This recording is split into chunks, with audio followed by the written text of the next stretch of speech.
इस किताब के मुसन्निफ राइटर मौलाना अब्दुल हमीद नवानी साहब को हम लोग अखबार में हर रोज पढ़ते रहते हैं। तो ये किताब मुझे मिली पढ़ने के लिए और मुझे वक्त भी मिला। मैं इस पूरी किताब को 80 पेज पे मुश्तमिल ये किताब है, मैंने इसको पढ़ ली। तो एक तो पहलू है कि किताब के अंदर में क्या बात है, मेरी उस पे क्या राय है, दोनों चीज आनी चाहिए। हो सकता है बहुत सारे लोग किताब को नहीं पढ़े हों तो उनके लिए भी फायदेमंद है। देखिए, किताब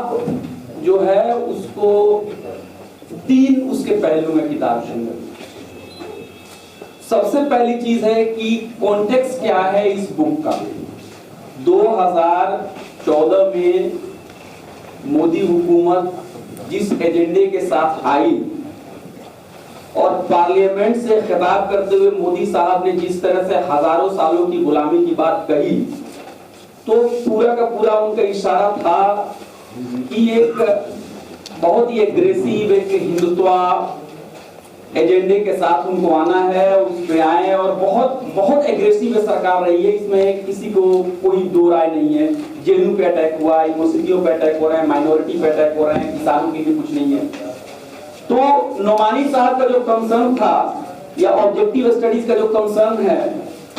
उसको हम सब लोग शेयर करते हैं। और उन्होंने उसी कंसर्न, जो इमीडिएट जो कंसर्न था, जो आरएसएस और बीजेपी 1925 से है, वो सब हम जानते हैं। लेकिन मोदी जी के आने के बाद थोड़ी हवा कुछ और थी और उस कॉन्टेक्स्ट की ये किताब जो है उसका प्रोडक्ट। किताब में नोमानी साहब ने सावरकर की राइटिंग,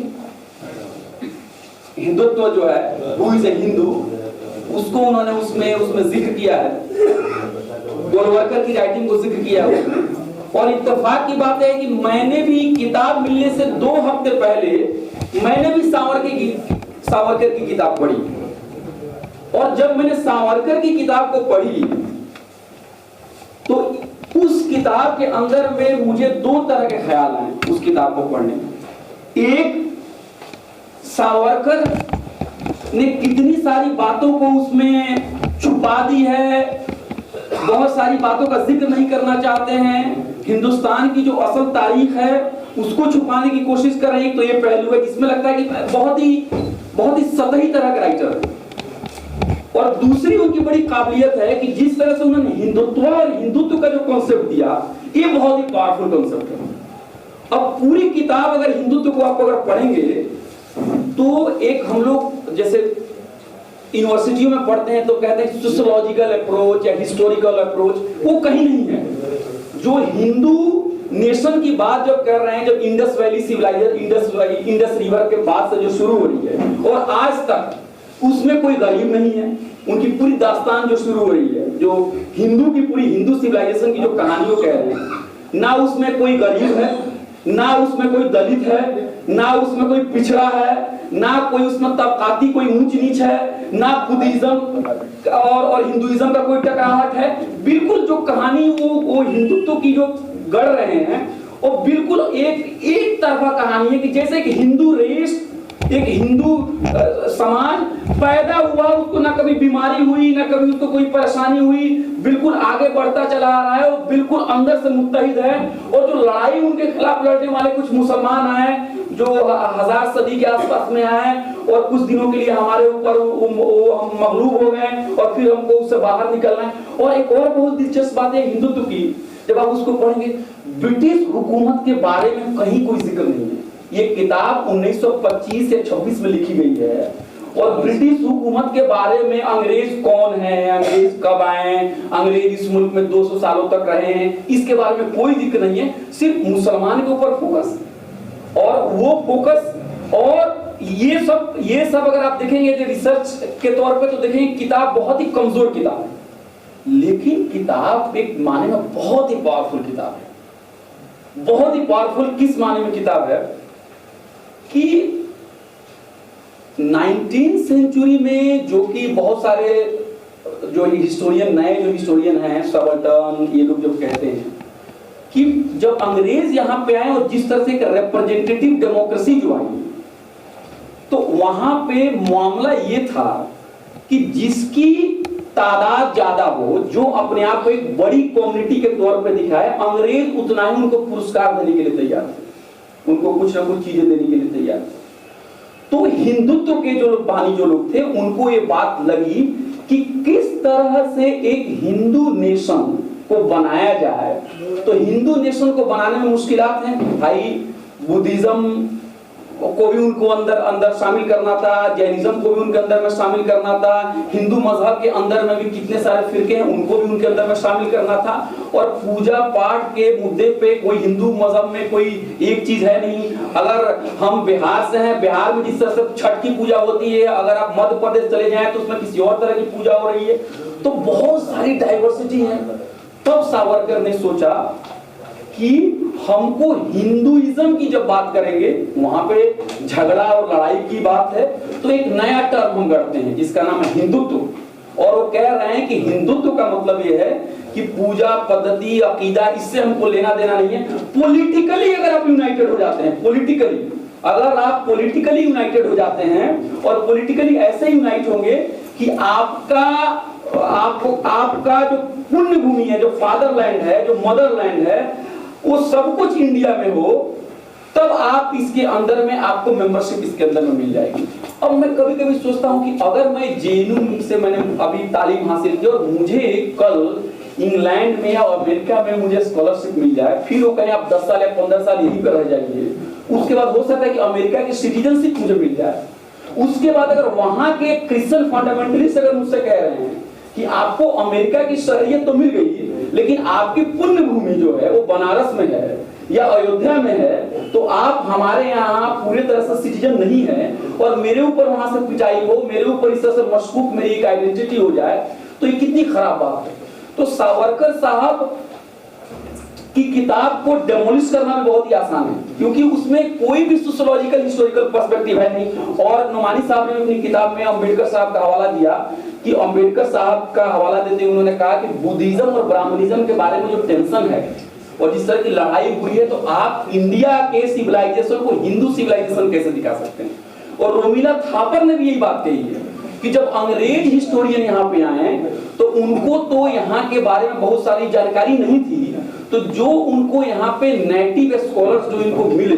तो उन्होंने उस जमाने में इस तरह से तस्वीर पेश की कि जो संस्कृत लिटरेचर है, जो हिंदू लिटरेचर है, वो एंशिएंट लिटरेचर है और मूल और ओरिजिनल लिटरेचर है, और जो फारसी का लिटरेचर है, जो मुस्लिम का जो दौर है, वो बाद का आया हुआ दौर है, और ये मुसलमान यहाँ से बाहर से आए हुए हैं। इस तरह से एंशिएंट इंडिया का मतलब हो गया हिंदू इंडिया, मिडिवल इंडिया का मतलब हो गया मुस्लिम इंडिया। लेकिन अगर आप एंशिएंट इंडिया में अगर आप जाके देखेंगे, वहां पे इतने सारे मतलब डाइवर्सिटी है, और हम एज ए हिस्ट्री के स्टूडेंट होने के नाते, अब मॉडर्न हिस्ट्री करना बहुत ही आसान है सर, मॉडर्न हिस्ट्री करना बहुत आसान है कि जो जुबान बोली जाती है, जो बातें होती है, हम समझ जाते हैं। अब एंशिएंट टाइम में जाएंगे तो वहां पे सोर्सेस कम होने शुरू हो जाते हैं, उस जुबान हमको समझ में नहीं आती है। अगर मुझे लगता है कि एंशिएंट टाइम और मिडिवल टाइम को और बेहतर तरीके से पढ़ने की जरूरत है, ताकि जो आरएसएस और बीजेपी इन लोगों का जो एक फरेब है कि Hindu India equal to Sanskrit India, Sanskrit जो का जो इंडिया है वही असल जो इंडिया है, वो ऐसी बातें नहीं है। तो इस तरह से पहले पार्ट में नोमानी साहब ने बहुत अच्छे तरीके से जो आरएसएस का जो नजरिया है, जो सावरकर इन लोगों को इन्होंने जिक्र कर दिया। दूसरे हिस्से में इन्होंने नोमानी साहब ने जो जिक्र किया, वो किया कि सिटीजनशिप जो है या शहरियत जो है, या जो नेशन का मतलब पीपल या आवाम, उसकी बुनियाद मजहब होनी चाहिए या उसकी बुनियाद वतन टेरिटरी होनी चाहिए। अगर हम हिंदुस्तान के अंदर में अगर हम लोग अलग अलग मजहब से, अलग अलग समुदाय से जब लोग आते हैं, तो यहाँ पे किस तरह का प्रॉब्लम होना चाहिए, और इसको लेकर इन्होंने डिस्कस किया। और जो देवबंद स्कूल का जो रोल रहा है वो बहुत ही जबरदस्त रहा है, इसे कहने की बात नहीं है, क्योंकि जब मजहब के बुनियाद पे हिंदू कट्टर लोग भी और मुस्लिम शिद्दत पसंद लोग ने भी जो टू नेशंस की जो थियरी दी, उस पे देवबंद का एक बहुत बड़ा स्कूल जो शेखुल इस्लाम मदनी साहब के क़यादत में और मौलाना आजाद की क़यादत में वो लोग बिल्कुल डटे रहे। तो ये और उनका और मौलाना आजाद की भी किताब जो है इंडिया मीन्स फ्रीडम, उसका भी मैंने हाल फिलहाल में उसका भी मुताला किया, और उसमें भी वो बार बार मौलाना आजाद जो हैं वो ये कह रहे हैं कि मौलाना आजाद इस बात को कह रहे हैं कि रिलीजन के बेस पे सिटीजनशिप जो है ये कॉन्सेप्ट सही नहीं है। और इन्होंने मदनी साहब को भी कोट किया किताब के अंदर में कि मदनी साहब जो मुत्तहदा कौमियत की जो बात थी उसमें मदनी साहब ने जो बात कही, उस बात को अफसोस मुझे बहुत ज्यादा हो रहा है कि जो बात उस जमाने में हुई और कांग्रेस ने इस बात को माना, और मैंने कुछ आर्काइवल रिपोर्ट भी कुछ मैंने पढ़ी, 1935 में जमीयत उलमा हिंद ने लिखा, दिल्ली की जो एक तंजीम थी उन्होंने लिखा कांग्रेस पार्टी को और कहा कि जिस तरह की रिप्रेजेंटेटिव डेमोक्रेसी आ रही है जिसमें अक्सरियत वाले ही रूल करेंगे, हमको इससे कोई दिक्कत नहीं है, इस शर्त पे कि आप हमको कल्चरल मैटर में जो हमारा रिलीजियस मैटर है, जो हमारा कल्चरल मैटर है, जो पर्सनल लॉ है, जो आईली कानून है, इसमें आप हमको अलग अलग हमारी तशख्खुस को मानने के लिए आप तैयार हो जाइए। इन लोगों ने माना भी, शेखुल हिंद की पूरी राइटिंग में भी ये सब चीजें हैं कि हम हिंदुस्तानी सेकुलर लाइफ में एक हिंदू और मुस्लिम एक साथ काम करेंगे, लेकिन जब मामला मजहब का आएगा, जो कल्चर का मामला आएगा, तो वहां पे हमारे मामले में इंटरफेयर करने की इजाजत एक वेजिटेरियन स्टेट को नहीं होगी। ये कंसर्न उनका था। अगर इस कंसर्न को अगर आप लें तो जिस तरह से बीजेपी और आरएसएस वाले लोग खासकर मुस्लिम पर्सनल लॉ बोर्ड के ऊपर जिस तरह से अटैक कर रहे हैं, और जिस तरह से वो 3 तलाक के ऊपर पे पॉलिटिक्स हो रही है, 3 तलाक के मुद्दे को लेके बहुत सारे प्रॉब्लम्स हों, ये एक अलग बात है,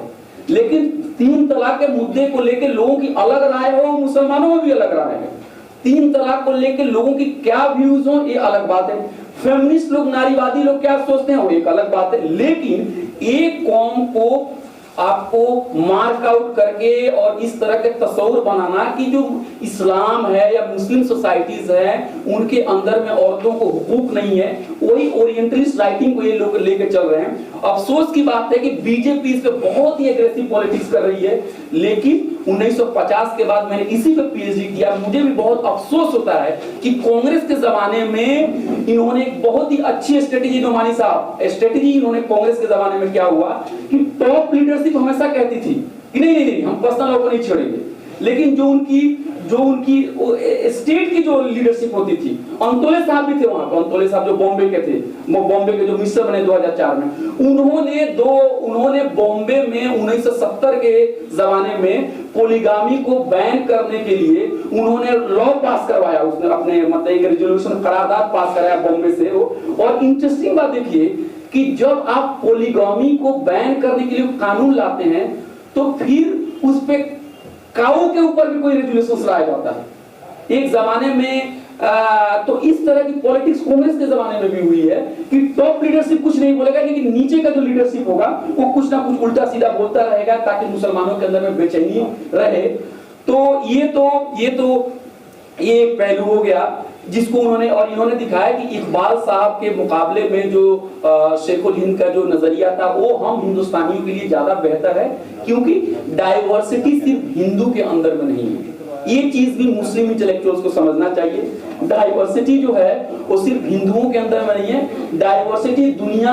के जितने भी कम्युनिटीज हैं उनके अंदर में भी है। इसलिए डाइवर्सिटी को अगर लेके चला जाए तो ये मसला सिर्फ हिंदुस्तानियों का नहीं है, मुसलमानों का भी मसला हो, उनका भी मसले को बेहतर तरीके से हम लेके जा सकते हैं। आखिरी बात मैं कहना चाहूंगा कि जो आखिरी लाइन इन्होंने नोमानी साहब की जो है उसमें उन्होंने जो आखिरी इसका पैराग्राफ पेज नंबर 83 पे है, उन्होंने ये कहा कि इस सवाल के साथ हमें मुल्क के दीगर कम्युनिटीज और बाशिंदों के साथ के पास भी जाएं ताकि इज्तिमाई तौर से तय किया जा सके कि किस तरह हिंदुस्तान को बनाया जाना चाहिए। इस तरह की बात इन्होंने जो आखिरी बात जो कही कि ये सिर्फ मसला बीजेपी और आरएसएस को हराने का जो जिम्मेदारी है ये सिर्फ मुस्लिम्स की जिम्मेदारी नहीं है,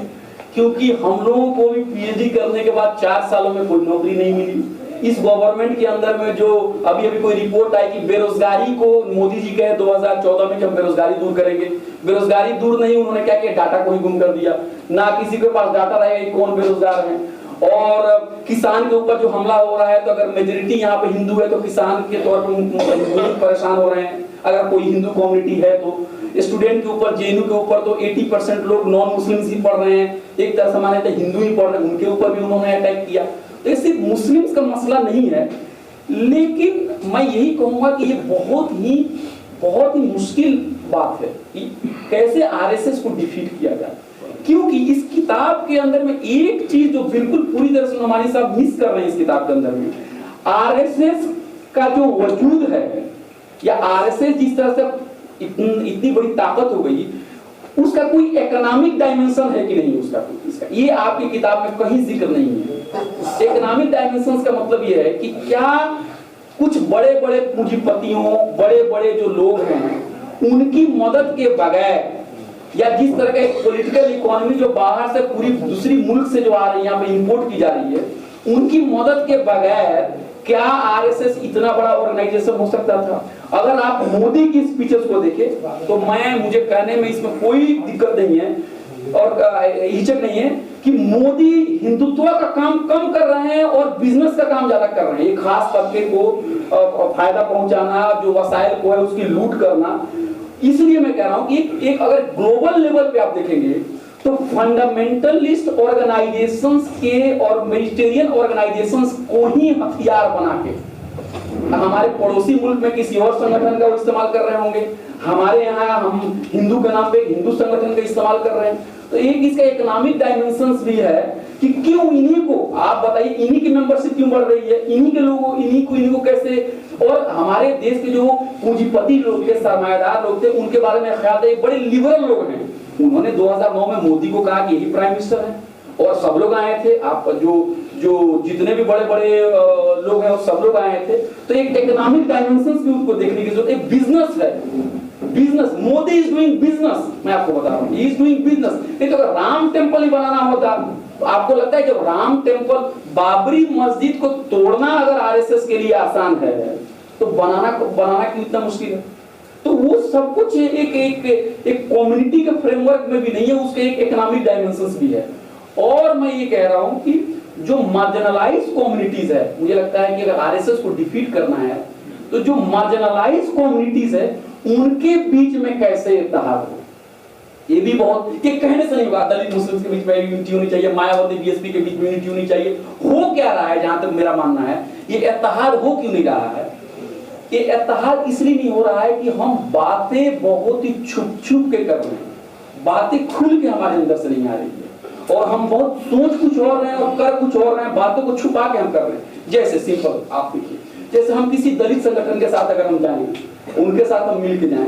तो हमें उनसे पूछना पड़ेगा, ओके सोशल जस्टिस पे आपका ये इश्यूज है, आपका दीगर इश्यूज पे आपका क्या कहने का मतलब, मान लीजिए इकोनॉमिक प्रोग्राम आप कैसे लाएंगे। या किसी मुस्लिम संगठन के पास अगर हम जाएं और उनके साथ हम मिलकर चल रहे हैं तो कहेंगे ओके हिंदुत्व के इश्यूज पे आप ऐसा सोच रहे हैं, लेकिन आपके ऑर्गेनाइजेशंस के अंदर में किस तरह का रिप्रेजेंटेशंस है, आपके ऑर्गेनाइजेशंस के अंदर में क्या जो लोअर कास्ट के लोग हैं या जो डिप्राइव्ड कम्युनिटीज के लोग हैं उनके पास उस तरह की चीजें हैं कि नहीं। ऐसा नहीं हो सकता है कि जेएनयू के अंदर में सीसीटीवी कैमरा लगेगा तो उसके मुखालफत करेंगे और हम अपने मदरसा में सीसीटीवी कैमरा लगा देंगे। जेएनयू के अंदर में अटेंडेंस का मामला होगा तो उसका विरोध होगा, लेकिन हम अपने बच्चों को से अटेंडेंस लेंगे उनके साथ। तो ये हो क्या एक तरह की बेईमानी की सूरत हम सब लोगों के अंदर के दिल के अंदर में, हम दलित मुस्लिम्स लेफ्ट के सब यूनिटी, लेकिन लड़ाई होती है लीडर कौन बनेगा। अब मैं बता रहा हूं एक आखिरी बात करके मैं अपनी बात खत्म करना चाहूंगा। अभी आप लोगों को मालूम होगा कि रिजर्वेशंस बैकवर्ड क्लासेस के लिए खत्म की जा रही है, कागज पे खत्म नहीं की जा रही है। एक हिंदुस्तान की यूनिवर्सिटियों में एक नया फॉर्मूला आया है कि रिजर्वेशन डिपार्टमेंट वाइज दिया जाएगा, ना कि यूनिवर्सिटी वाइज। इसका नुकसान ये होगा कि डिपार्टमेंट बहुत ही छोटे छोटे होते हैं, इसलिए उसमें एससी और एसटी का रिजर्वेशन आने का कभी मौका ही नहीं मिलेगा। इसके एहतजाज में कल दिल्ली में सारे ऑप्रेस्ड कम्युनिटी के लोग जुड़े हुए थे, दलित संगठन, लेफ्ट संगठन, ओबीसी संगठन, सब संगठन थे, मुस्लिम सब थे, लेकिन मंच पे कौन उसकी क़यादत करेगा, इसको लेकर हो रही है लड़ाई। तो आरएसएस के एजेंट हैं, वो आपके बीच में घूम रहे हैं कि आपकी कमजोरी क्या है, और उस कमजोरी का फायदा उठाने के लिए वो भी घूम रहे हैं। तो हम आरएसएस का मुकाबला जो है, थोड़ा हम अपने भी पॉलिटिक्स को समझना होगा, हम अपनी मिली तंजीम के अंदर में किस तरह के प्रॉब्लम से उसको भी टैकल करना पड़ेगा। अगर इस तरह की चीजें नहीं हुई तो मुझे नहीं लगता है कि इतने बड़े मतलब एक खतरे को यूं आसानी से एक भाषण और एक तकरीर करने से चीजें खत्म हो जाती हैं। बहुत बहुत शुक्रिया। मिलत टाइम्स की मज़ीद वीडियोस देखने के लिए यहाँ क्लिक करके सब्सक्राइब करें और बेल आइकन को ज़रूर दबाएं ताकि आपको हमारी हर वीडियो का नोटिफिकेशन मिल सके।